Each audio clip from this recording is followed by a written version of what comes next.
I thank the chair, and I welcome Mr. Dodaro. This is one of my favorite hearings in the calendar year, and I think it's also very important.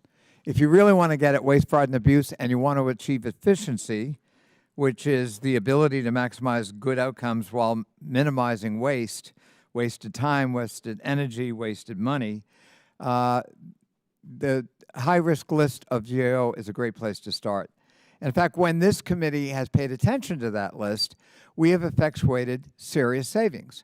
I'll give the example. In information technology modernization, which I focused on in the 16 years I've been in this committee, we have saved, according to GAO, $31 billion. So when we talk about efficiency and trying to achieve results for the American people, you don't do it by taking a wrecking ball to the entire structure and hope you get the bad with the good. You, in fact, take out a scalpel and you cut out the excess, you cut out the waste, and you do it in a thoughtful and reflective manner. Unlike what the chairman has just said, I don't believe President Trump and Elon Musk have in fact done that at all. They have done mass firings, mass resignations, and attempt at resignations. To fire everyone in a probationary status is not to pick the good from the bad. It is, in fact, to treat everyone as the same and hope for the best. And our seed corn is being lost. We need to have talent for the future. The approach of DOGE so far, and Elon Musk in particular, actually is injurious to the future course of skill sets needed in the federal government. We need higher skill sets. We have to replace a number of workers in the federal government who are going to retire and are eligible for retirement.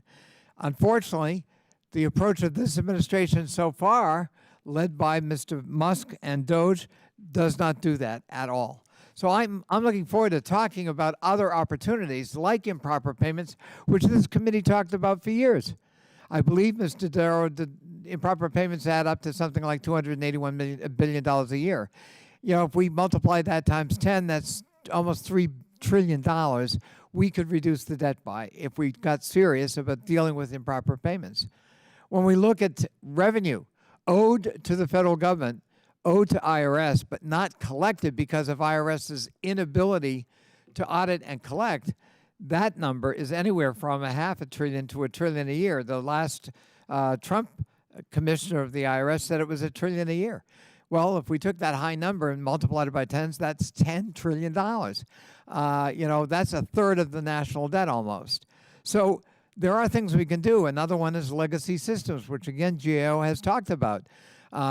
They've highlighted the top 10 candidates for retirement in legacy systems of IT, which would save over $331 million a year. The oldest legacy system I believe you've identified, Mr. Dodaro, is 51 years old. So we can do productive things. We can find common ground, Democrats and Republicans. But we on this side of the aisle are never going to support a mindless wrecking ball approach to, quote, achieving efficiency in the federal government. That's not how to do it.